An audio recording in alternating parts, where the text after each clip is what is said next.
Flourish-Meant is sponsored by Access More. Do you want to go deeper in your faith even while you're on the go? No matter how busy the season you're in, Access More has a library of faith-based podcasts to help you grow spiritually. With podcasts from Christian thought leaders such as Christine Kane, Lisa Harper, Taryn Wells, and Bob Goff. You can hear podcasts on religion, culture, family, entertainment, and so much more. Access More gives you a safe space to find inspiring conversations about faith. Start listening today at accessmore.com. Is your digital activity interfering with your spirituality? We're going to talk today about being an analog Christian. I'm your host on Flourish-Meant, Tina Yeager. Flourish-Meant is part of the Spark Media Network and can be heard on the Edify app. Today, I have with me Pastor Jay Kim. He is the lead pastor of WestGate Church in the Silicon Valley of California. He is the author of several books, including Analog Christian and Analog Church. Welcome, Jay. I'm so delighted to have you on Flourish-Meant today, and I cannot wait to tackle this topic. Yeah, thanks so much, Tina. It's a joy to be on with you, and really looking forward to our conversation. So let's kind of start with, what does it mean to be an analog Christian, and why is this topic so important for us to address today? Yeah, the word analog has some elasticity of meaning. It can mean several things, but when I use the word, I intend to use it in what I think is the most baseline, fundamental understanding of the word. Analog meaning physical, tangible, tactile, in-person, embodied. The closest sort of theological word that comes to mind is the word incarnational, which literally means in the flesh. It's the word we use when we talk about God sending his son Jesus, not as an idea or as, a song or a story, or a tweet, but as a human, as a human child born into this world, to human parents. And so by analog Christian, what I intend to mean is the life of following Jesus, the life of discipleship, formation into Christ-likeness as an embodied, in-person, tactile, physical, incarnational reality. And the reason I think it is so important is, and I think most people will be able to relate to this. We live in an increasingly digital world. We live in an increasingly isolated and disconnected world, in spite of the fact that, the promise of the internet 3 decades ago was that it would interconnect us and bind us together in ways that we'd never been bound together before. The reality is, and the data shows this, we feel more isolated, more disconnected than ever before. So I think it's important for that reason and so many other reasons. But ultimately, I think that the life of following Jesus is a life that is not only best experienced and lived, but also intended to be lived in incarnational, embodied, analog ways.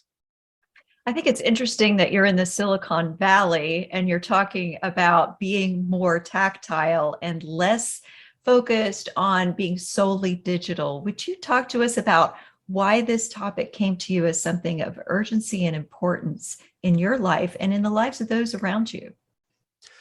Yeah, a lot of people I talk to ask me that question because I understand on the surface, it's a little strange that somebody who has spent most of their life in the Silicon Valley, almost four decades now of my life here in Silicon Valley, and is a pastor, has spent, I've spent the last 20 years of my life serving and leading in the local church right here in the Silicon Valley. And people think it's a little strange that somebody who has lived and served in the sort of tech epicenter of the world would be talking about analog, in a digital world. But if you really think about it, it makes a lot of sense. Actually, my time here, my life here in Silicon Valley has truly informed so much of why I believe what I believe, because I'm surrounded by men and women who, many of them, most of them, in fact, in our church, spend most of their waking hours working on the stuff that is so ubiquitous in our lives, these technologies that we carry around in our back pockets and in our backpacks. And because of that, it's led me to a series of really interesting and helpful conversations with the people who make the stuff that has, that we find ourselves so entangled and enmeshed in. And it's given me a lot of clarity. It's given me sort of new eyes to see, sort of behind the curtain, some of the ethics and philosophy and approach as to why technology is designed the way it's designed. And then, of course, as a pastor and primarily as a follower of Jesus, I've just wrestled in my own life with how digital technologies, things like social media, how they are beginning to form me and shape me in ways that I actually don't necessarily want to be formed and shaped. And so because of that, the last several years of my life, the last 6-7 years or so, I've given a lot of really focused attention and thought to this conversation. And I think it's an ongoing conversation. And, some people have a misunderstanding. They think that I am completely anti-digital, anti-technology, that I'm arguing for everybody should throw away their phones and laptops and live on a farm and churn their own butter or something. And that's not what I'm arguing for at all. I actually have a deep appreciation for digital technology. I just think we need to put it in its rightful place. So we are managing the technology and using it as a tool. It's not using us, is kind of what you're going for. That's exactly right. You said it. Yeah, you took the words right out of my mouth. I think that if we're not intentional, these tools end up using us, and they end up shaping and forming us into their image rather than us responsibly, using the tools for our good and for the good of others and for God's glory. And all those things are possible, but it takes a lot of intentionality and a lot of focus. So let's talk about some of the practical ways we can recognize the boundaries that we need to set with digital living and technology and social media interaction. How do we know the limits of using technology, and when we've crossed over into technology usurping the role of being our manager and controlling us and kind of tethering us to it so that we can't bear to get away from it? Yeah, that's a great question. I think one of the ways to think about it is to consider deeply how these technologies and our use or misuse or abuse, how our potential addictions to these technologies, what it's doing to us as human beings. So rather than simply thinking about the functionality of the technology, I think we need to think deeply about the formational effects and the formational power of these technologies. So an example of that might be when you go on social media. How often, how consistently do you find yourself wrestling and dealing with things like comparison or contempt? How often do you find yourself feeling outrage or hostility, toward people on the other side of the digital divide? And I name those things specifically because they're quite common. I think many of us, if we're honest with ourselves and honest with one another, I think many of us would admit, maybe not all of us, but many of us would admit that, yeah, when I'm scrolling Instagram or when I'm going through my Facebook feed or reading a bunch of tweets, yeah, I do find myself comparing. And if I'm not careful, I've had moments where I find myself feeling real contempt toward these people on the other side of the screen. I do find myself wrapped up in hostility or lulled into the vortex of outrage culture. Yeah, that's true. And if it is true, then we need to take a moment, a deep breath, and ask ourselves, is that the sort of person that God, by his Spirit, longs to form me into? And the answer very quickly becomes no. That's not the sort of person God wants us to become. And so then we have to be honest with ourselves and ask the question, well, is it possible that my entrapment, sort of my enslavement to digital technologies, to social media, is it possible that it's actually forming me into the sort of person I don't really want to become? And more importantly, that God doesn't want me to become. And if that is true, then we have to begin tempering our use of the technology. And there's all sorts of practical ways to do that. A digital Sabbath. For me, I've deleted social media from my phone. So I still have social media accounts, but I have to actually open my laptop to go to them, which makes it far less accessible, far less convenient. It means that I can't just mindlessly, endlessly scroll my Twitter feed when I'm waiting in line at the grocery store or pumping gas at the gas station. So I'm on it far less. And when I go on, I'm very intentional because I have to open my laptop, type in the URL, and then sort of post whatever it is I'm going to post. And so there are all sorts of practical ways to create, healthy principles and boundaries in our lives. But I don't want to be monolithic about it. I just think it begins with an honest assessment of what digital technologies, what social media in particular is doing to us, how it's forming us, and then making adjustments as necessary so that God, by his Spirit, might have room to form us into the people that he's called us to be.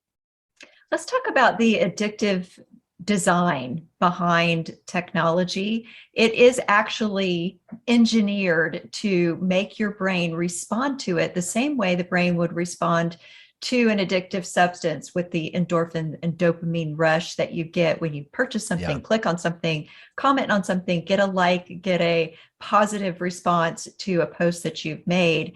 And it becomes such a thing that you have to constantly look at it because you're addicted to it.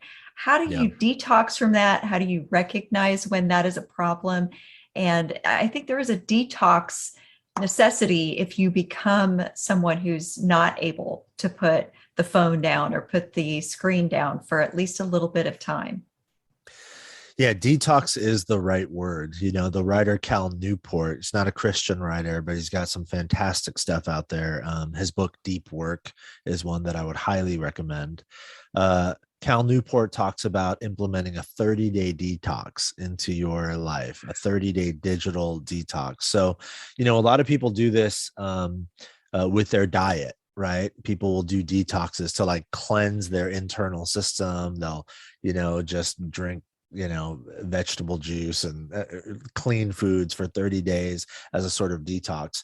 And I think our souls need the same thing when it comes to digital. So Newport talks about a 30-day detox where there's variations on it, but as much as possible, to try and detach yourself from all digital mediums for 30 days. A paradigm he offers is when you detox, if you have a hard time, for example, with work, getting off of email, ask yourself the question, is there any possible way that I can do what I'm doing here or achieve what I'm trying to achieve here in a non-digital, human, analog way? So for example, yes, email is a reality in our lives, both our professional working lives and our personal lives. But ask yourself the question with every email, is there a way I can do this in person?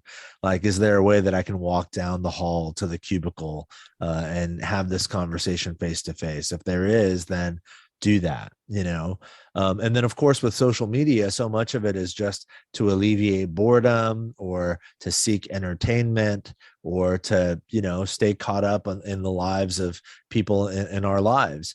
So ask yourself the question, is there a way to do that in a more human way? Instead of scrolling, social media, is there a way that I can keep myself preoccupied or even entertained by reading a book or going on a walk or sharing a meal with a loved one or just sitting alone with my thoughts and a cup of tea or coffee, whatever it might be? Is there a way that I can stay caught up in the lives of those I care about by making a phone call or setting up a coffee date rather than just scrolling social media?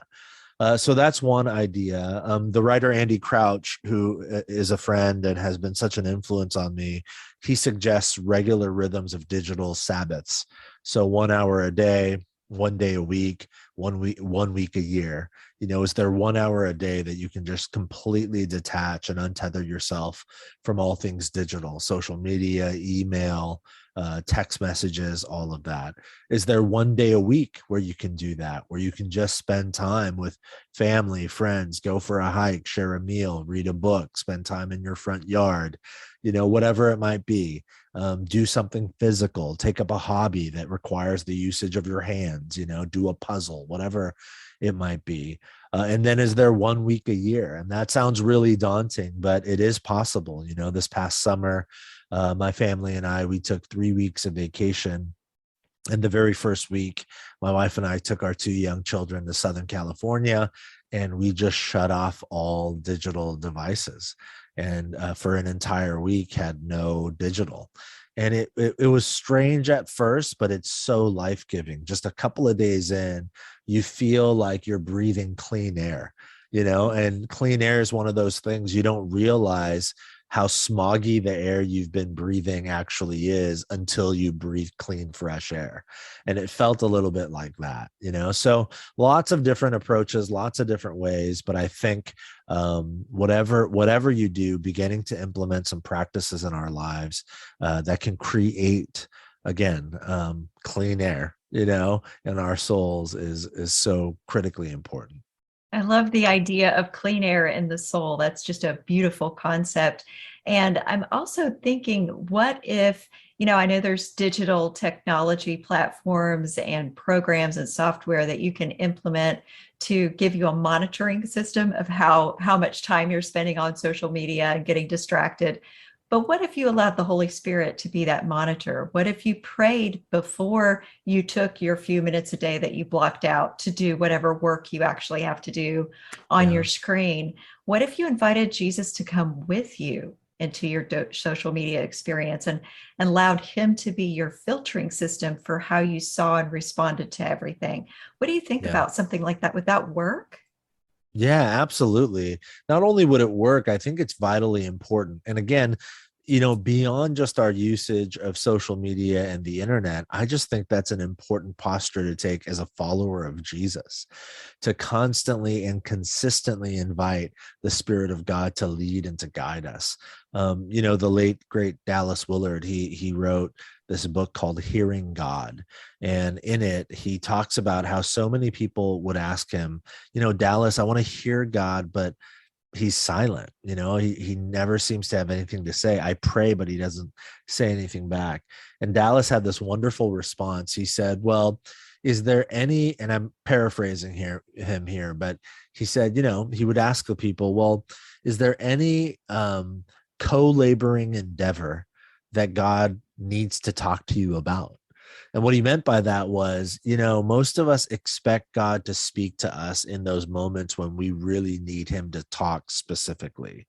But Dallas's whole premise was prayer is not God as a genie in a bottle where he pops out when we want him to grant us our 3 wishes.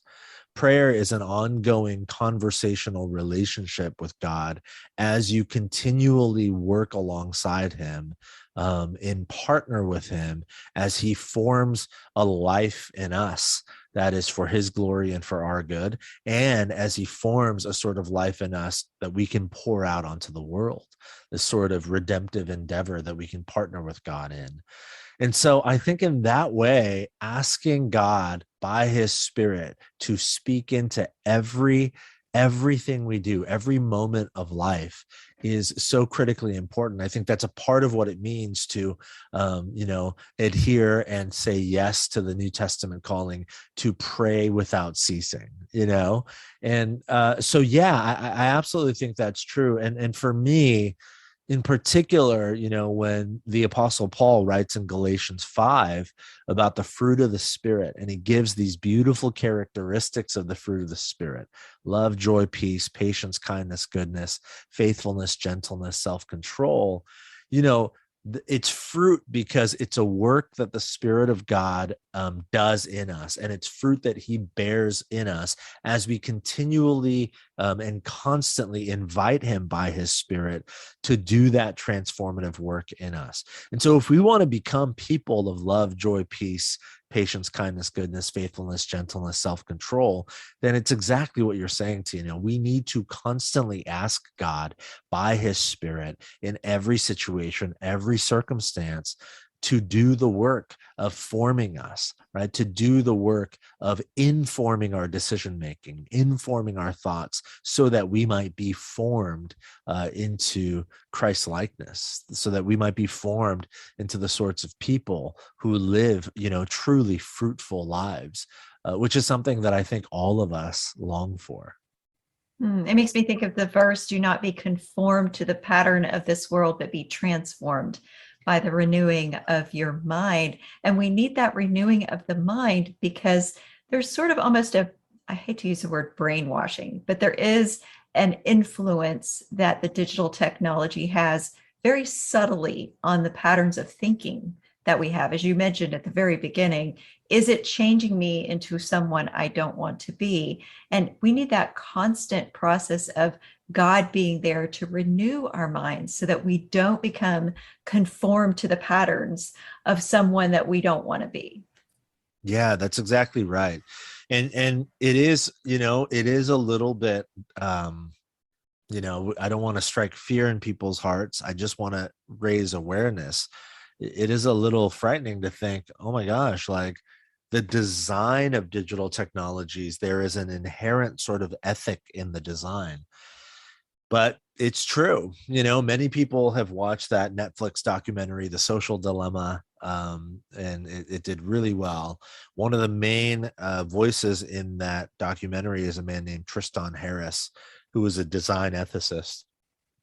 And I'm paraphrasing him here, but essentially he's got this great thought. He says, most of us think that social media, for example, most of us think social media is free.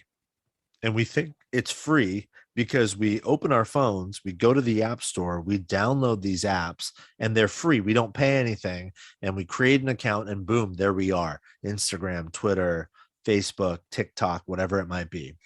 And so we think, oh my gosh, it's a free product. What a gift.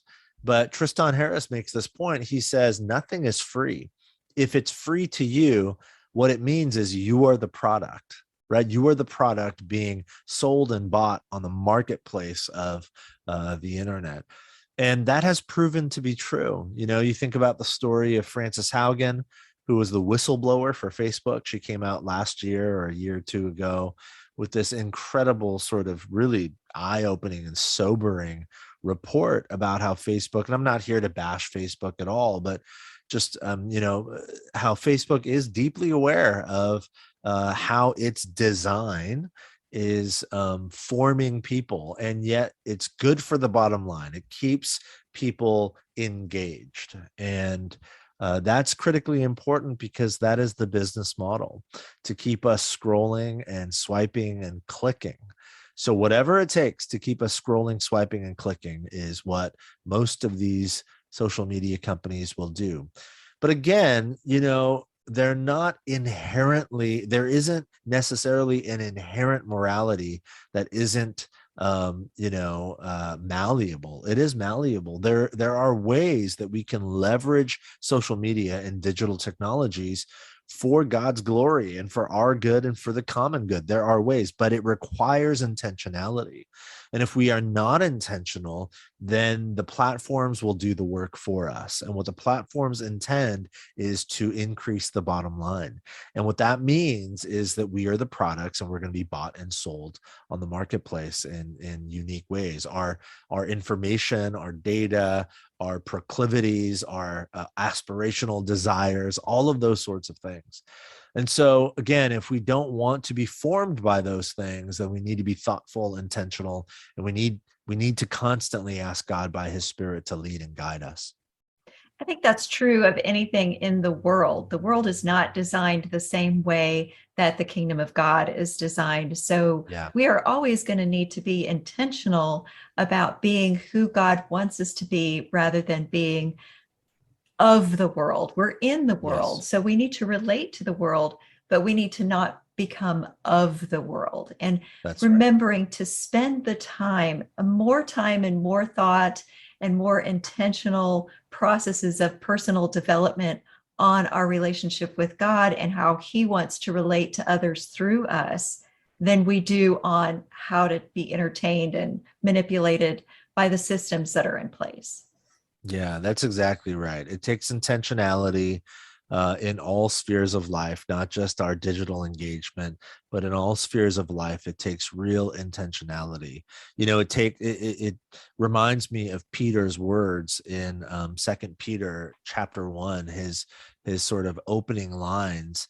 He talks about how God has given us everything we need for a godly life through our knowledge of Him, but it doesn't end with knowledge. He says, so you have to participate in the divine nature, in the shaping of a life. And then 2 times in that first chapter, 2 Peter chapter 1, he has this phrase. He says, make every effort.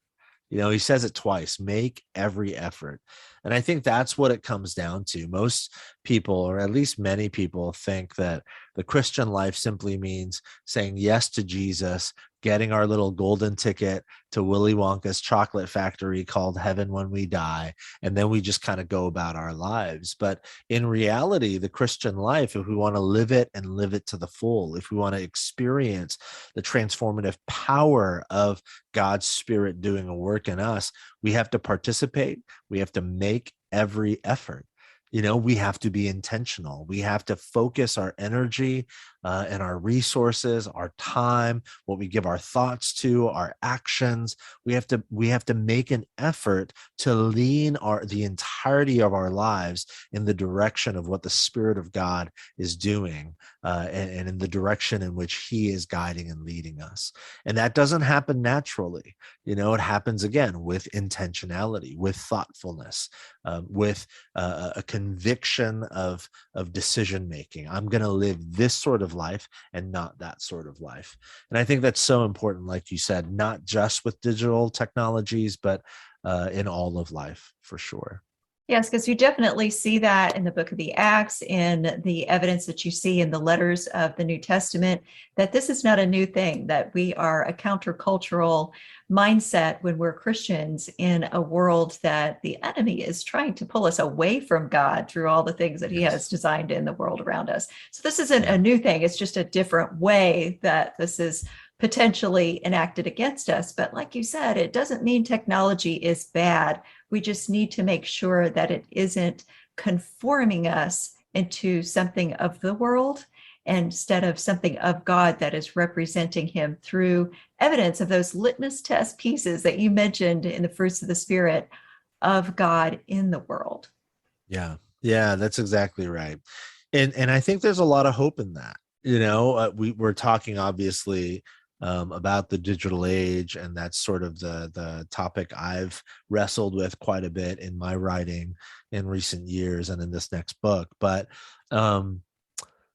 the hope is that God has guided and led His people through all sorts of cultural moments before. It's the power of God and the way the Spirit can change us is a timeless, eternal reality. So we don't need to fear that God is somehow surprised or flummoxed by the digital age. It's not like God is throwing His hands in the air saying, I don't know what to do about this internet. No, God knows, and it's well within His power and capability and willingness to lead and guide us through this. We just need to be willing and open to say, God, guide us through this. Whatever you say goes, whatever direction you want me to go in, that's the direction I'm going to head. And so it's really on us, it's really on us to trust in the love and the grace and the power of God by His Spirit in our lives, to shape us into the people that He's called us to be. This has been such a fascinating and important conversation. And I know that people are interested to hear more about this. How can people stay connected with you and get a copy of your wonderful books that address this topic in greater depth? Yeah, thanks for asking, Tina. Yeah, the best place probably is just to go to my website. I have a little website, jkimthinks.com, and there's a little tab there that says books, and everything I've written is all there. This particular conversation, I think a lot of it, these ideas are found in my latest book called Analog Christian, and you can find that anywhere books are sold. And I do hope it's helpful for folks. Well, I so appreciate you coming on Flourish-Meant today, Jay, and I appreciate all of you listening. I hope that you will access the resources that Jay Kim has to offer. And of course, I also hope that you come back for the next episode of Flourish-Meant. Flourish-Meant is part of the Spark Media Network and can be found on the Edify app.